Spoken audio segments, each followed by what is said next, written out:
नमस्कार भाइयों, मैं देवेंद्र सिंह।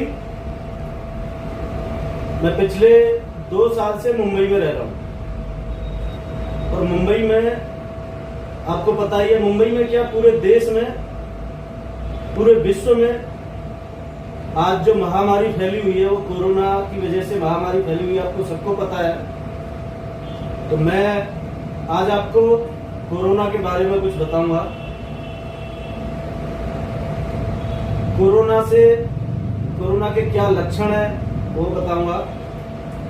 कुछ लोग ऐसे हैं जो कि कोरोना को बिल्कुल मानते नहीं है कि कुछ है ही नहीं कोरोना। ऐसे घूम रहे हैं गलियों में, शहर में, मार्केट में, जैसे कोरोना कुछ है ही नहीं। मतलब एक ओवर कॉन्फिडेंस में घूम रहे हैं। लेकिन कोरोना बहुत बुरी, बहुत भयंकर बीमारी है। इससे बचने के लिए मैं तो कहूंगा कि घर से कम निकलो। जब तक बहुत ज्यादा जरूरी ना हो, जब तक घर से निकलना ही नहीं है। अब ये देखो, हमारी सरकार है, हमारे देश के डॉक्टर्स हैं, पुलिस है, कितने सारे लोग हम लोगों को प्रोटेक्ट करने के लिए, सुरक्षा के लिए, हमारी सुरक्षा के लिए लगे हुए हैं, गवर्नमेंट ने लगा रखे हैं। लेकिन फिर भी लोग नहीं मान रहे, बहुत लोग नहीं मान रहे। ये गलत है, हमें मानना चाहिए। गवर्नमेंट हमारी सुरक्षा के लिए कर रही है, जो भी कर रही है हमारी सुरक्षा के लिए कर रही है। अब कुछ लोग कहते हैं कि कोरोना का पता ही नहीं चलता, कैसे कोरोना होगा, कैसे, किससे होगा, क्या है कोरोना। तो मैं आपको बता दूं कि कुछ लोग ऐसे भी हैं और कि किसी को खांसी हो गई, बस इसको कोरोना है, किसी को जुकाम हो गया, इसको कोरोना है, इससे दूर रहो। ऐसा कुछ नहीं है। जब तक आपको कोरोना के पूरे लक्षण पता नहीं है, जब तक आप किसी से भी इस तरह की बातें ना करें। मैं आपको लक्षण बता देता हूं। कोरोना उसी बंदे को है जिसको खांसी है, जिसका टेम्परेचर बढ़ा हुआ है, जिसका गला सूखता है और जैसे कि जीभ का, जैसे आपका स्वाद खो जाता है, आपको स्वाद का ही नहीं पता लग रहा है कैसा है, क्या है। आपको कोई भी स्मेल ना पता लगना, गंध का खो जाना जिसको कहते हैं। धीरे धीरे टेम्परेचर बढ़ता है शरीर का, मसल्स में पेन रहता है, थकान एकदम ऐसी जैसे काम करने को मन नहीं रहता। ये सारी चीजें कोरोना को बताती है कि हाँ कोरोना है इस बंदे को। अब मान लीजिए मेरे को बुखार है, अब किसी ने भी बोला कि इसको तो बुखार है, इससे दूर रहो, इसको कोरोना है। तो कोरोना वहां पे बुखार से ही साबित नहीं होता।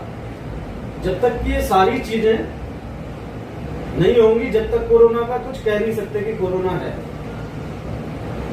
तो इसके लिए फिर भी हमें, अगर किसी को भी कुछ भी होता है तो अफवाह नहीं उड़ानी, इसको बुखार है, इसको खांसी है, इससे वो करो, इससे ये करो, इससे ये करो।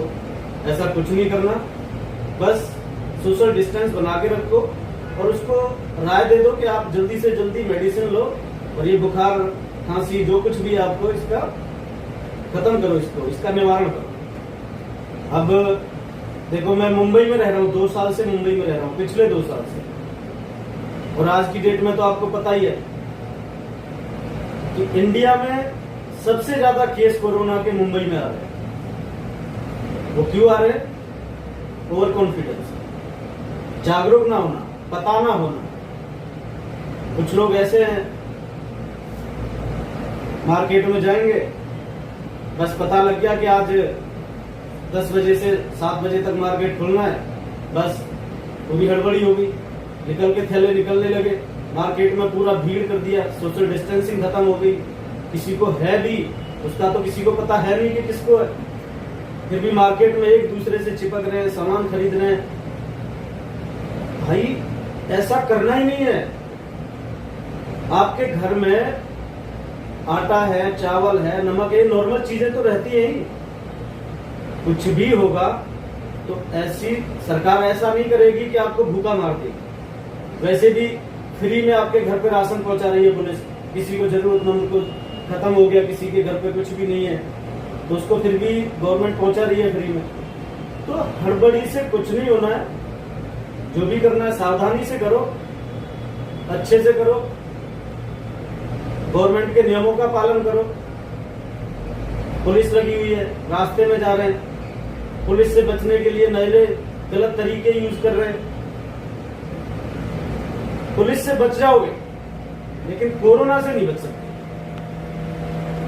कोरोना से बचने के लिए आपको सरकार ने जो भी नियम दिए हैं उनका पालन करना पड़ेगा। जब तक पालन नहीं करोगे, जब तक कुछ नहीं हो सकता आपका। आपको कभी भी ये बीमारी हो सकती है। ये छुआछूत है ना, ये दिखाई देती है, ये हवा में है, हर चीज पे है, किसी भी चीज पे है, कपड़े पे, कागज पे, लकड़ी पे, लोहे पे, इंसान पे, किसी पे भी है। कभी भी ये इस बीमारी के बारे में ये तो सोचो ही मत कि ये यहाँ पे नहीं है। हर जगह है, ऐसी कोई जगह नहीं है जहां पे ये है नहीं। हवा में भी है। लेकिन मैं तो बहुत दुख के साथ कहूंगा कि मुंबई, जो कि लोगों का सपनों का शहर है, यहाँ पे अपने सपने साकार करने के लिए आते हैं लोग, और वो लोग यहाँ से कोरोना से ग्रसित होके जा रहे हैं, डेथ हो रही है। क्यों? ऐसा क्यों हो रहा है? इसीलिए हो रहा है कि उनको कोरोना के बारे में पता नहीं। गवर्नमेंट ने बहुत सारी चीजें दी है। घर में टीवी है, टीवी पे देखो, टीवी पे भी दे रहे हैं। पुलिस को लगा रखा है, डॉक्टर्स को लगा रखा है, सब लोग बता रहे हैं, लेकिन कोई मानने को तैयार नहीं है। मतलब कुछ लोग तो ऐसे हैं जो पढ़े लिखे हैं फिर भी नहीं समझ रहे हो, और वो नहीं समझ रहे हैं उनकी वजह से जो नीचे वाले जो अनपढ़ हैं, कम पढ़े लिखे हैं, वो भी सोचते हैं ये तो इतने पढ़े लिखे हुए हैं, जब ये जा रहे हैं तो हमें क्या दिक्कत है, हम भी जाएंगे। लेकिन वो ये नहीं सोच रहे कि जो पढ़ा लिखा है उसको अपने पे रहने दो। हम हैं, हमें अपने पे रहने दो, हमारी जान हमारे लिए है। और सबसे बड़ी बात है कि हमारे पीछे कोई और भी है। हर किसी बंदे का कोई ना कोई रिलेटिव संबंधी होता है। तो क्या हमारे खत्म हो जाने से हमारे रिलेटिव को, संबंधी को, किसी को कोई दुख नहीं होगा?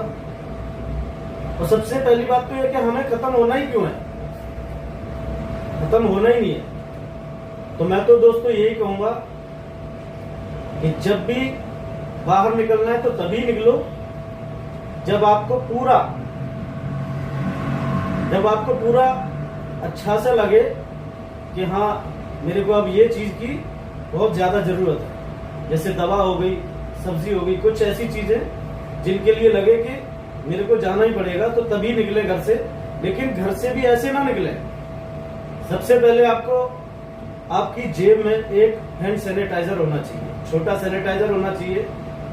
आपके मुंह पे मास्क लगा होना चाहिए, हैंड ग्लव्स होने चाहिए, फुल बाजू की शर्ट होनी चाहिए, पैंट होनी चाहिए। ऐसा नहीं कि हाफ निक्कर में ही चलेगी। और सबसे बड़ी बात बता दूं मैं आपकी जेब में कुछ वेस्टेज पेपर या कोई कपड़ा होना चाहिए, जिससे कि आप मान लो सीढ़ी से जा रहे हैं, लिफ्ट से जा रहे हैं, आपने रेलिंग को छू लिया, लिफ्ट में गए, वहां पे बटन को छू लिया, उसके हैंडल को छू लिया। तो अगर किसी गेट का या किसी लिफ्ट का गेट छूना है तो उस कपड़े से छुओ, कागज से पकड़ो। अपनी पूरी सावधानी रखने के लिए आपको ये करना पड़ेगा, क्योंकि आप हो तो सब कुछ है, और जान है तो जहान है। देश को सुरक्षित रखने के लिए घर में रहो, सुरक्षित रहो। तो ठीक है दोस्तों, मैं अपनी वीडियो को, अपनी स्पीच को यहीं पे समाप्त करता हूँ। मेरी वीडियो अच्छी लगी हो तो लाइक करो, शेयर करो, सब्सक्राइब करो, और घंटी के बटन को दबाना ना भूलें, जो कि आपको मेरी नई वीडियो आपको जल्दी से जल्दी मिल सके। थैंक यू, धन्यवाद, जय हिंद।